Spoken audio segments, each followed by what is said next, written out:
म्हणून मी आपल्याला एकच विनंती करतो की आमचं हे जुनं नगर आहे भाऊ, त्यातले रस्ते झाले पाहिजे, यातलं पाणी गेलं पाहिजे, एवढंच आपण करावं। आमची एवढीच आपल्याला विनंती आहे। हे सर्व सामृतकर नगर आपलं आहे, आपल्याला हे मनापासून चाहणारे लोक आहे, पण याची समस्या सुटून नाही राहिली, त्यामुळे हे दुःखी लोक आहे। म्हणून आपल्याला मी विनंती करतो की आपण निवडून आले किंवा आमचे रस्ते झाले पाहिजे, आम्हाला एक महत्वाचं आहे की आमचे रस्ते आपण करावं, एवढीच आपल्याला विनंती करतो आणि माझे 2 शब्द संपवतो। जय हिंद, जय महाराष्ट्र। आता भविष्य काळामध्ये हे ट्रेनर हे सत्ता परिपूर्ण आली, राष्ट्रवादीची आपली युती आहे, राष्ट्रवादीचे 9 लोक उभे आहेत, आपले 16 लोक उभे आहेत आणि मी तेच विनंती करणार आहे की द्यायचं असेल तर परिपूर्ण पद्धतीनं द्या। त्याच्यात मयूर लांडे उभे आहेत आणि आमच्या निर्मळताई उभे आहेत।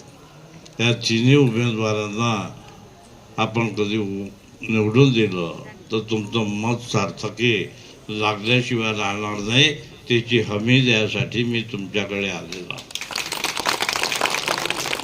मी आधी करू या नगरातले सुंदर सिमेंट रस्ते करण्याचं आश्वासन मी तुम्हाला देतो आहे।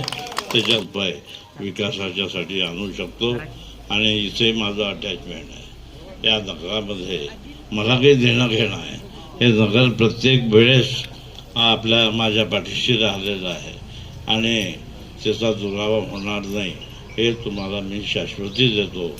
आणि सरकारचं उद्दिष्ट आगळं वेगळं आहे। पहिले नाल्या करणे, रस्ते करणे हे मोदी सरकारचं प्राधान्य आहे आणि त्या दृष्टीनं विचार करायचा आहे।